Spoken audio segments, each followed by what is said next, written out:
So Ridley Scott's sci-fi noir masterpiece of 1982 has been released in many different versions throughout the decades, sometimes recontextualizing the themes of the film.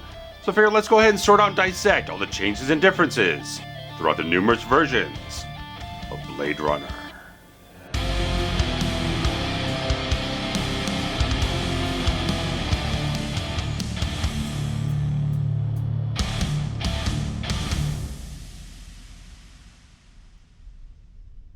So being adapted from the Philip K. Dick novel To Android's Dream of Electric Sheep, and screenplay from writers Hampton Fancher and David Webb Peoples, Blade Runner came to the screen under the visionary direction of Ridley Scott, backed by spectacular visual effects and themes exploring the nature of humanity. The film was released in the summer of 1982, which is a major stiff competition of summer blockbuster hits, and failed to become a hit itself. Did not go over well with critics, and was a very arduous process actually getting the film made.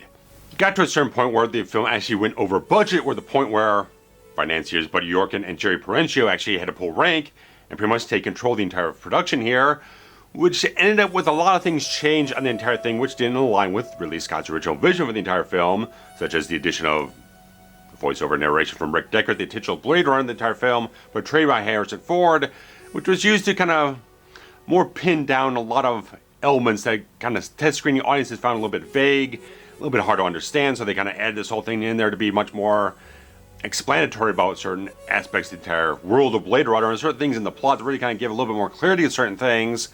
Everything kind of went off to a certain degree where it just didn't quite as much satisfy Ridley Scott, despite the fact that he kind of halfway went with everything. It was like, okay, well, yeah, I'm understanding some of the feedback. Okay, I'll kind of go along with it, kind of be on board with it to a certain degree, but it really wasn't his original vision, the entire film, that he really wanted to show to audiences. Now, there are 5 different versions of Blade Runner to talk about in this entire video that's been mainly commercially released. In fact, there's the 1982 US Theatrical Cut, the 1982 the International Cut, which includes a little bit of extra violence and everything. Then there's the 1990 release of the Workprint in 70mm at a certain festival screening. Then the kind of a little bit rushed together 1982 Director's Cut, then 2007, where you got the final cut from Ridley Scott, and the US Theatrical Cut from 1982. It's one that mainly includes the entire voiceover, which has been kind of a contentious thing. Some people really like it, some people don't like it whatsoever. Because there's certain things like, okay, it was something that's kind of mapped on the film after the fact. It's not really baked into the fibers of the entire film from the beginning, so it's kind of like afterthought type of thing, trying to backfill certain elements of the entire story here and kind of explain it to the audience. So some of it's not terribly extremely well written, and Harrison Ford is trying to make the best possible as he could, because he's a consummate professional, always has been. So a lot of people are saying, oh, like he intentionally tried to put in a bad performance so they wouldn't use it. Like, no, Harrison's a damn good actor. He would not just tank a freaking part of the entire film because he doesn't believe in it. He would go along with it to make sure that he maintained his own integrity in that regard. But like I said, he didn't have very good dialogue in that regard in a lot of places. Didn't have the best direction. People were just trying to get things wrapped up as fast as possible and trying to patch things up. So he didn't really get good direction the whole thing. So he's just trying to make the most of it from what he's given, but it really wasn't a terribly good process recording all the voiceover narration. But I do find some of it helpful with the entire film, like I have the entire piece where he's talking about the city speak with Gaff. And all that type of stuff is a mixture of Japanese and Spanish and a whole bunch of other things, just kind of conglomeration of all the cultures in this entire future world of Los Angeles here, just kind of melting pot of all this type of stuff. So I like that sort of perception entire thing. Just kind of gives a little things like he understands what Gaff's saying, but he's kind of giving him a hard time. It's not going to make it easy for him to kind of rope him back into this entire situation here. And there's points here and there that I think it does give a little bit of a nice insight into a thought process, a progression of the story, some of their insight to give. Some of it is not terribly necessary. It's kind of redundant. It's kind of obvious what they're saying with the whole thing. So not terribly great in some places, but some places I do find it kind of valuable to certain degrees. But when you get to the very end of the entire film, after the fantastic Tears in Rain speech from Roy Batty, and all this stuff has kind of come together to kind of highlight and focus down the points of the entire story here, I do kind of agree with Frank Darabont as he was interviewed the entire thing for the box set. You got this really blandly obvious narration that comes in. It's like, it just is telling you exactly what you're feeling the entire thing. Like, we don't need this voiceover to inform us of what we already know in the entire sequence here. So it's a really bad, clunky, redundant piece of dialogue in that regard. Now, the other thing added into this version against Ridley Scott's wishes was a happy ending where Rachel and Deckard abscond to this glorious mountainous landscape that's completely at odds from the rest of the film, and contains outtakes from The Shining, obtained by Ridley Scott from Stanley Kubrick. And this was all added in here after test screenings kind of get some of the producers kind of a little bit shaky about having a bit of a bleak, open-ended ending to the entire film, so they really want to have like a nice, glorious, happy note in the whole thing, but very much was against the entire thing that Ridley Scott was really going for the entire film. And there's a very particular piece of dialogue here in the scene between Roy Batty and Tyrell. It's always been kind of a foggy thing about me in terms of like what version line is in what version of the entire film here. And this comes out of the entire thing where Roy Batty says, "I want more life." But in particular versions, the ending of that line changes from version to version. Now in the 1982 versions, he specifically says, "I want more life, fucker." Which is a very interesting interpretation of that line there, saying that expletive of the entire thing actually has a much more of an intimidation factor to it than the other version line that we get to later on. But it's an interesting type of thing how there's different takes taken, different approaches taken from Rutger Hauer in the entire thing, different direction given by Ridley Scott to figure out exactly which way we wanted to swerve this sort of relationship between these two characters here at this point in time in the entire film here. But basically the 1982 version is defined by, one, the voiceover narration, and two, the actual happy ending they tacked on the entire film. But the international cut, moving on to that, maintains all that type of stuff, but adds some additional pieces of violence, starting off again with that Tyrell sequence where Batty actually goes out to kill Tyrell by putting his thumbs through Tyrell's eyes. There's actually more blood in this entire version. Then get over to Deckard versus Pris, an entire thing where Pris actually digs her fingers up Deckard's nostrils here, and there's far more violent convulsions when Deckard actually shoots and kills Pris. Now the last thing is the fact that when Batty actually takes the nail to put through his hand to kind of save off the feeling of death that's creeping up upon him, is actually more explicitly shown in this version. Now that's all the different things put together for 1982, so it's interesting type of thing, like when it first came to home video, it was the US theatrical cut, but soon it got replaced by the far more graphic international cut, especially when we got up to the 1987 Criterion Laserdisc release. They put out CLV and CA versions of it in widescreen. That became the prominent version of it up until the early 90s when certain things happened, where a 70mm work print in the entire film accidentally got screened at a 70mm film fest in May of 1990 at the Cineplex Odeon Fairfax Theater.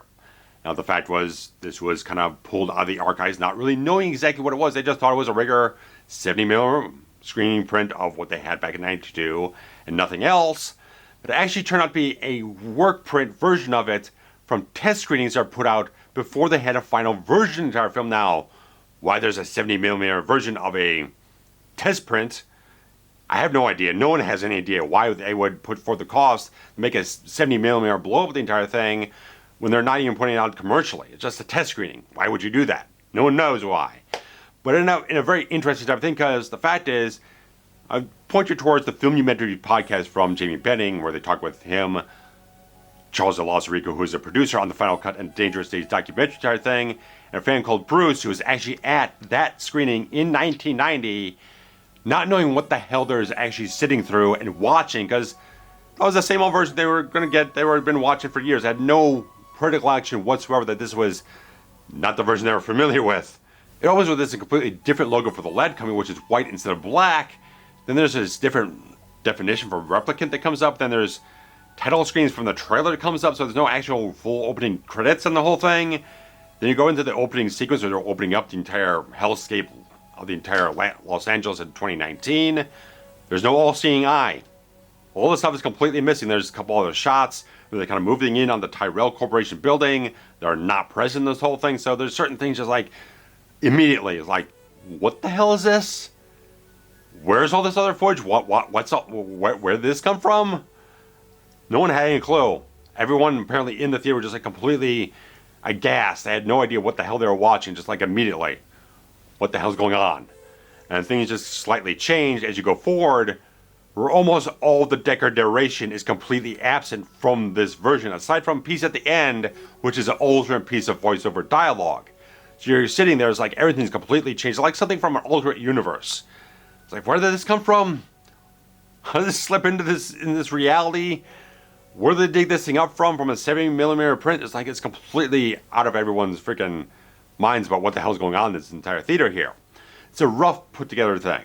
The mix is not completely finished. There's some alternate music cues are not Vangelis' entire thing, which are used from stuff from Jerry Goldsmith from Planet of the Apes, James Horner from The Hand and Humanoids from the Deep, and some stuff from Brian Eno that kind of come up towards the climax of the entire film. So, as you're already seeing the entire thing in that theater, I can't even imagine. Just, your mind's getting blown left, right, and center. You get this entire climax, and like the music's completely different, the mix is entirely different. It's like, it feels like an alien feature film now. It's like something that's so familiar, it's coming off completely unfamiliar to you. It's like we just have no idea what's going on here, and it just creates such a fascinating exploration of a film, how it evolves through the edit. It's a very interesting thing to see. Like when you get all this temp music in the entire thing, it just feels so weird to hear orchestral music inside Blade Runner. It's such a weird type of thing overall to just explore and watch and stuff like that. And thankfully they did take the last remaining print of it and put it on the 2007 DVD and Blu-ray box sets.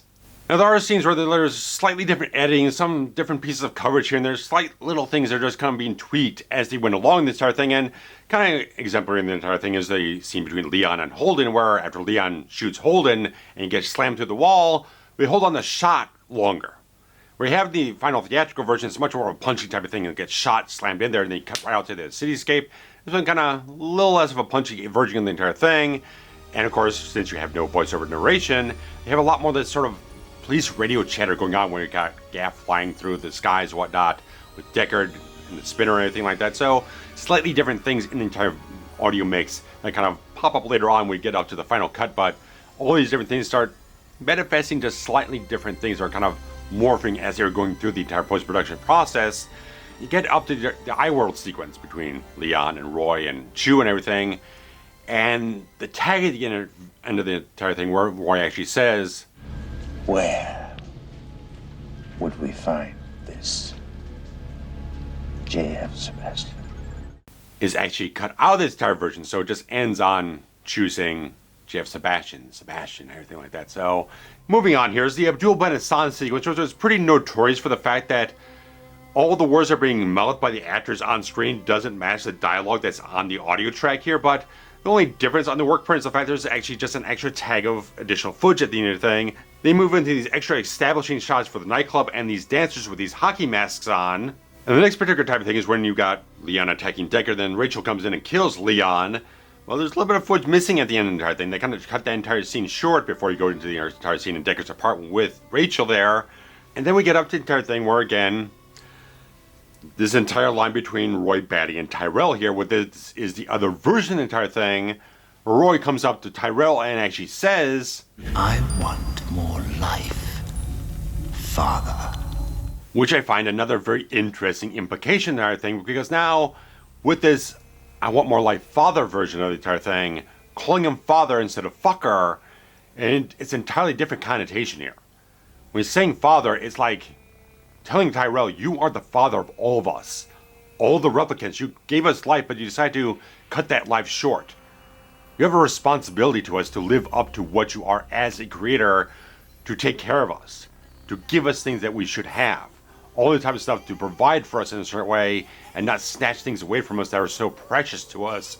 So just like that, I like that feeling in the whole thing, but also the fucker one has a very much a different sort of, much more of an, like I said, of an intimidation factor. It's a lot more of an aggressive stance that Batty has in the entire thing, so it's more threatening.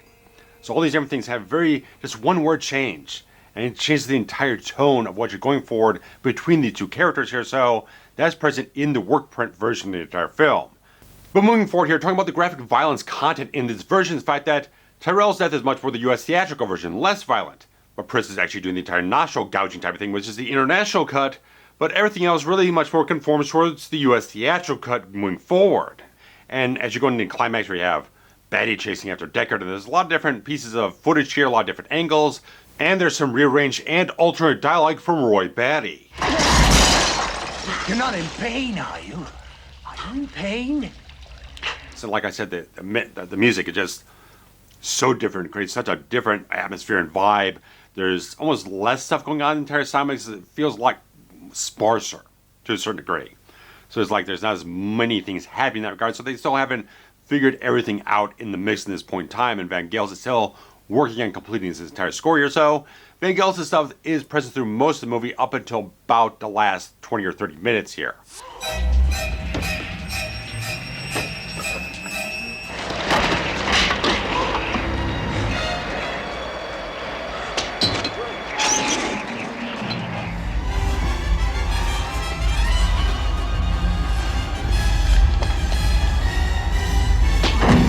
Now, there are two more things to note with the Workprint here. One is the alternate voiceover dialogue at the end of the entire film from Deckard.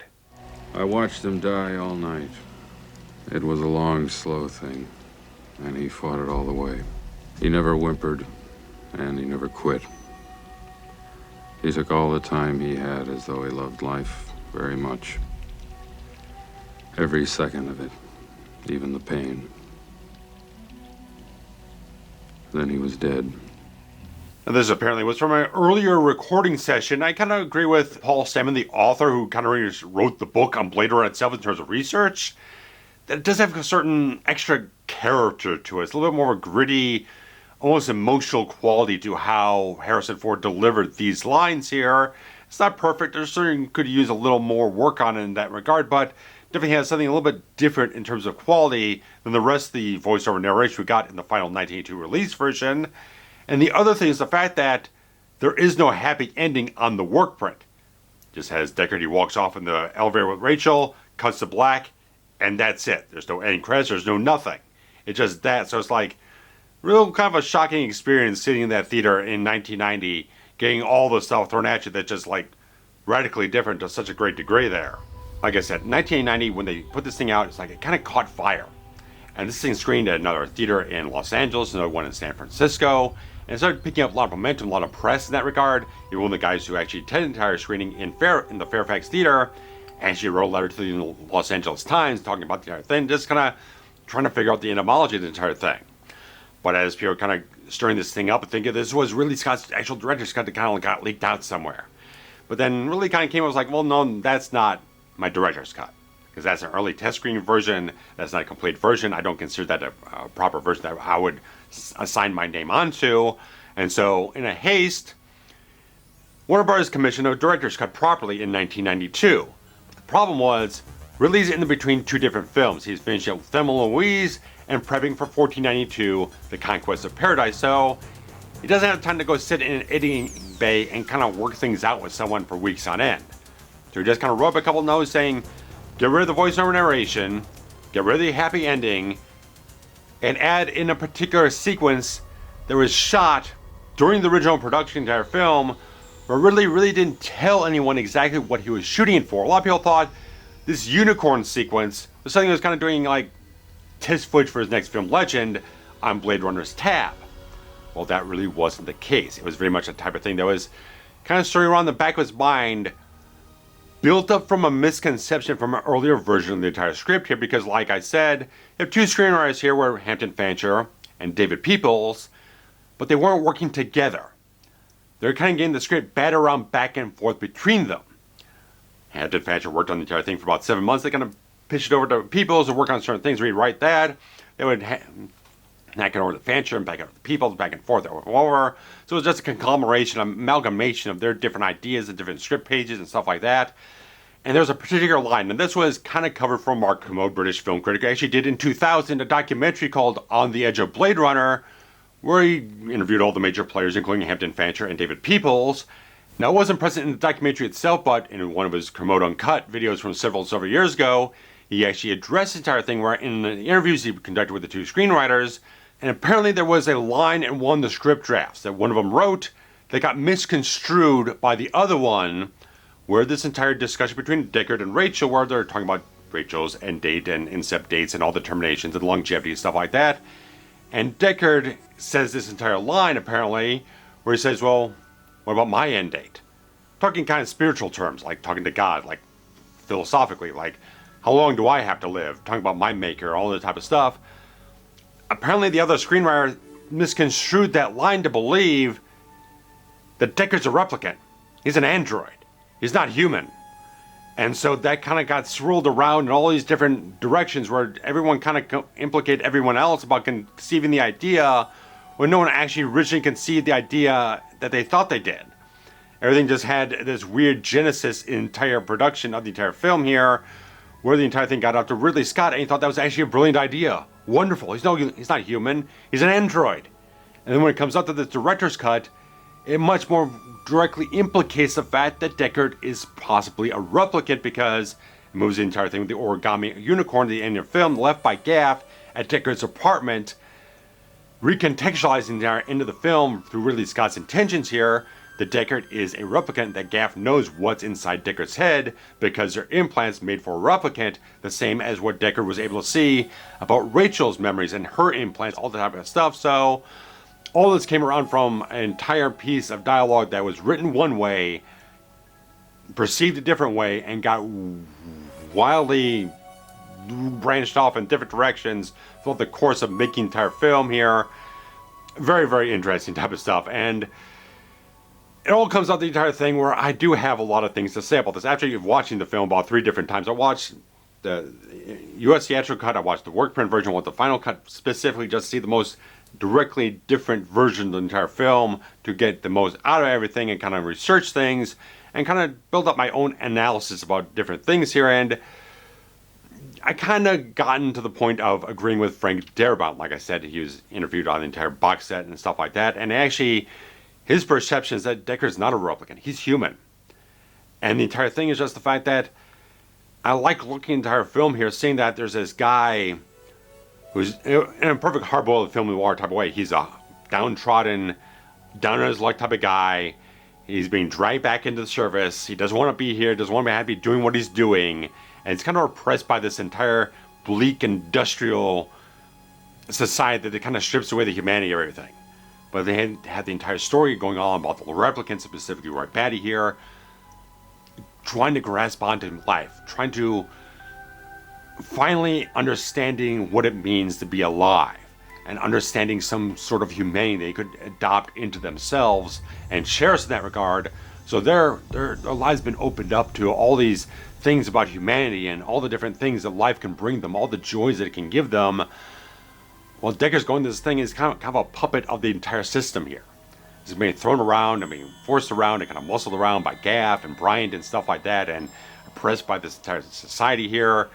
And at the end of the film, after Batty saves his life, where the fact that Batty's killed a lot of people in this entire thing, he's done questionable things, and he could easily just let Deckard die, but it's like Roy in these final moments here, where the entire thing where he's chasing Deckard around, it's this last moment to be alive. Do something, because he could have killed him right when he pulled him through the entire wall and whatnot. He could have done anything he wanted to, but it's this last moment to really feel the adrenaline, feel life pumping through his veins and stuff like that, and just has this last epiphany. I want to have a memory of myself live on through someone else here. I want to have part of me imparted upon someone else, imprinted upon them, so I'm remembered somehow. And that's why, part of the reason why he saves Deckard.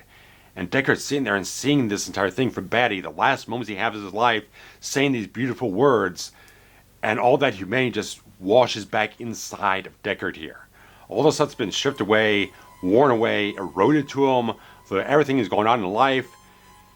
It finally sees a bit of life back into himself. That light kind of brings back up inside of him, and that's what drives him to run off of Rachel and reconstitute that. It's like, kind of be damned with the consequences. And the fact that Gaff has a little bit of a off-kilter type of thing. It's like he's always a little bit off to the side, kind of doing things that are slightly poking at him or whatnot. It's like he's not taking over the investigation or stuff like that. He's just kind of sitting off to the side, just kind of doing things here and there. It's like Gaff easily could have killed Rachel. He could have done a lot of different things in our film to derail Deckard in various other ways, but there's something a lot more complex going on in that very subtle performance from Edward James Olmos. Everyone knows he's a brilliant actor in his own regard. All these little things kind of add in the entire thing, where it's like it gives that opening for that character to see something more about life. That life that he's kind of almost forgotten completely about what it means to be human. And that's what Roy Batty brings to him at the entire film. So I like looking at it in that regard. I'm not saying that anyone else's interpretation is wrong. There's so many different ways to interpret Blade Runner. That's the beauty of the entire film. It's like why this film really didn't go off so much upon first release, that it kind of takes a little while to really kind of dig into the entire film and just analyze it and deconstruct it and turn it inside out and look at it from different lights and different perspectives. And of course, as you go along with these different versions, like I said, it kind of recontextualizes little things here and there. You perceive it differently depending on which version you're watching. With the narration, you kind of see it in one way. Without it, you kind of see it in a different way. With the unicorn sequence, it definitely gives a different complexion overall. So all these different things kind of give off to a certain angle you can look at the film from. And that's very much the brilliance of what this film actually gives you. It's like, no way is wrong, because there's a whole bunch of people in the film that are completely at odds with Ridley Scott, and some people who are completely in agreement with him. Everyone looks at it a different way, and that's brilliant. The fact all these people worked on the exact same film and have a different perspective on the material that they were putting into the entire film, having watched all these different versions and absorbed all this type of stuff, it's just very interesting. It's fascinating. It's a fascinating film. So that's my perspective, but I'm not saying anyone else who has a completely different perspective is wrong. It's just this is the version that feels the most right to me. It's the one that feels like it connects with me with all the logic of how the story goes along and different things going on in different places. It feels like it fits from my perspective upon the film, and this is what the unicorn sequence brings to the discussion of Blade Runner overall, because it was, if you never had that 92 director's cut, you never had any version after, it just stuck with 82, it'd be a lot harder to get that sort of discussion going any type of way, but the unicorn sequence directly implicates that idea about Blade Runner. Now, of course, the 92 director's cut goes up on VHS, goes up on Laserdisc, widescreen. 97, it gets a DVD release, which is anamorphic, which is kind of a unusual type of thing for early DVD, but Warner Bros. Did the same thing for The Exorcist, so it did the same thing for Blade Runner, and so it kind of went up until 2006, where they actually did a remastered version when they were working on the entire final box set and all the remastered type of stuff in that regard. But you come to about 1999 here, you got the entire advent of DVD overall, and really something like The Matrix was hit in that year. It was a really, really hot seller and had a lot of advantageous things towards that format to really show off behind-the-scenes material, things in the best possible quality, all that type of stuff. It really caught the eye of Charles de Lauzirika, who worked for Ridley Scott's production company at the time, and eventually was the producer on the final cut, and the guy who gave us the Dangerous Days documentary. And he was kind of pitching to Ridley Scott. He was like, look at all the advantages we have for DVD and all the things we could really do for this thing. Really take advantage to actually make a final definitive version of the film that really would really be able to hang his hat on. And so in early 2000, they went off with Warner Brothers and started looking through all the hundreds of film reels they had to kind of source out all the original materials, look through every piece of cut footage, everything could have to really kind of document everything, and really kind of go through the film almost frame by frame to kind of detail exactly what they want to change, things they want to enhance, things they want to cut out, things they want to add back in. Of course, there's certain things like, okay, well, there's certain qualities about the entire film that are kind of like happy accidents that create sort of a certain charm to it in a certain way, like character of Gaff. Sometimes Edward James almost had the blue contacts in, sometimes he didn't. And so there's certain things like, we'll kind of keep that in there. It's like these little subtle things that kind of give the entire film a little bit of an extra personality about itself, and you just want to address certain things that are more artistic to a certain degree and kind of fix up certain things with visual effects or certain other things. But the problem they ran into is the fact that the financiers, the Blade Runner partnership, Jerry Perenchio and Bud Yorkin, put a stop to it because they're the ones who had the final say on everything, and for a reason they just felt like there wasn't a reason to do it. They couldn't be convinced to actually do it at that point in time, so everything stopped cold for about 5 years. So until about 2006, 2007, things were just going nowhere until they kind of worked out all the legalese and convinced people in certain places to be persuaded to actually move forward this entire idea here. And it was advantageous to have that long break because as things go along in those years, visual effects and all the different things in terms of post-production qualities have advanced so very much further, they could do a lot more with the entire idea here than they could back in like 2000, 2001. So they could really kind of go into the whole thing, do things much higher resolution, much more scrutinous type of stuff. And I probably wouldn't have quite as much nuance and delicate qualities. It really could get everything to massage all the little enhancements and fixes and stuff like that into this entire version of our film. So in 2007, we got the final cut approved by Ridley Scott, being very much involved in the entire thing, inside and out, improving every little detail along the way. And the final cut probably has the most amount of changes just due to the fact that they have so many visual effects touch-ups in the entire thing. Some things you don't really notice, but some things do pop out to you, such as like when you open up the entire Hades sequence there, you got the whole thing of just all the fire coming up from these refineries. They actually readjusted things to a certain degree where the lighting's more reactive, A lot of things are better animated. Things are touched up a little bit on the composite shots here and there where the spinners are going by. And also, the iris now is reactive to the light. It goes in and out and opens up and stuff like that. So, very particular little things put on the whole thing.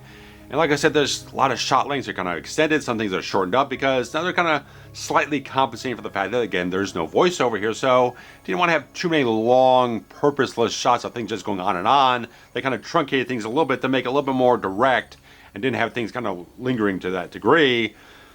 But kind of the interesting type of thing comes up when you got Deckard going into Bryant's office, and they're kind of discussing the whole thing about how many replicants are running around. And there's an error of dialogue in most of the other versions. I don't think it's in the Workprint, but all the other ones before this, because it says there are 6 replicants that escaped, and 1 got fried, which would leave 5, but that's not the correct math. Now that kind of created some speculation and error and stuff like that throughout the years about various other things in the mythos, entire film here, but properly in this version, they correct it with another piece of dialogue here saying 6 escaped, 2 got fried. 3 nights ago, they tried to break into Tyrell Corporation. One of them got fried running through an electrical field. We lost the others. 3 nights ago, they tried to break into Tyrell Corporation. 2 of them got fried running through an electrical field. We lost the others. 3 nights ago, they tried to break into Tyrell Corporation. 2 of them got fried running through an electrical field. We lost the others. So everything gets correct in that regard. And with the audio here, they really did kind of do a good job in terms of like remixing things to a certain degree here with Brian's dialogue, and that in some points really sounded very much directly ADR. But on this version, they kind of touch things up to make it a little bit less apparent in that regard. But everything else comes off very much. They kind of bring in some things from a little bit of the Workprint stuff. Just in terms of audio stuff here with the police chatter over the radios and stuff like that. We just have Deckard and Gav flying through with the spinner and stuff like that. So just a little bit of things pulled in here and there. But then we got this entire visual effects fix here with Roy Batty in the vid phone booth, because there's actually a shot taken from the Tyrell sequence later on in the entire film, and then flipped over because you can still see Tyrell's fingers on Roy Batty's shoulder there. Well, in this version, they kind of cropped and zoomed in the shot a little bit to kind of fix that, and then did an entire new color grade and a new background that seamlessly blended in with the entire environment there. So that's kind of a nice type of thing. It's one of those things where it definitely kind of irked people to a certain degree. It's like it was a little bit of an obvious type of thing in that regard once you kind of picked up on it to a degree. But then you do move over into the unicorn sequence, which has been recut for this version. Now in the 92 version, which I do kind of prefer how that edit goes along, because you have the entire thing of the unicorn coming up towards the forefront of the frame, and as it's shaking his head, we crossfade over into Deckard kind of doing the exact same motion. So I like that entire idea from Terry Rawlings there to kind of match the movements between the two different subjects there. But in this one, it seems like it's much more directly telling you that with Deckard's eyes open and we're kind of peering right into him, this feels like much more of a recollection of a memory or something else like that to kind of more drive home the idea that Deckard is a replicant, implied by the origami unicorn left by Gaff at the entire film. And the other thing kind of notice when I'm showing all this different footage here is that there's different color gradings for this sequence depending on which version you're watching. Now, the 1997 DVD of the director's cut has this very golden hue, and I imagine this is probably the exact same master from the Laserdisc and the VHS that was put out at the time.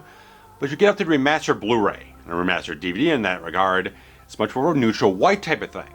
But when you get off to the final cut, it goes off in this very greenish teal cast, and kind of the HDR10 grading on the 4K version kind of mitigates it to a certain degree, but not a ton in that regard. But just kind of interesting how there was kind of an interview at a certain point in time from Ridley Scott saying that he felt like people were kind of focusing on the wrong things early on with the entire unicorn sequence. That it's not really supposed to be the unicorn so much, it's supposed to be focusing much more on the lush greenery because the entire film is set in this bleak industrial environment. It's kind of a thing to be much more of a dream sequence about the lushness of nature in that regard. But as you're going through a golden hue one, then you have this entire teal cast one, it makes it very murky to kind of actually see the greenery that's very much present in the remastered version of the original 1992 director's cut. Now, while no actors came back and redid any dialogue for the final cut, actress Joanna Cassie actually came back to do some visual effects fixes here. One is in the photo on hand sequence in Deckard's apartment here, where he's zooming in on Leon's photos and finds Zora in the whole thing. Well, the image never really looked quite like Joanna Cassie, and the tattoo wasn't entirely accurate. Well, no, they actually went in and reshot things and recomposite things to at least make it on the video screen look much more like her. Can't say the same for the actual hard copy that gets printed out afterwards, but little bit of something else later on. After you get through a few more fixes going on this whole thing, one of them is when you go into the entire sequence where he's actually getting the Cambodian woman to actually look at the scale he took from Leon's apartment. And we zoom in and see the serial number on it, but the serial number never matched on the screen the dialogue she was getting to Deckard. Well, now they actually went in and fixed that and lined that entire thing there. But the larger fix here is with Joanna Cassie's stunt double, because in the scene where Deckard's chasing her down, eventually shoots her, the wig on the stunt double was pretty bad. It was very obvious. It really took a lot of people out of the entire sequence there, and even Joanna Cassie herself was a big proponent of them actually trying to do something to fix it as she was doing the interviews for Dangerous Days. And so eventually, they threw in with it. They kind of brought her back. She had the exact same outfit in storage.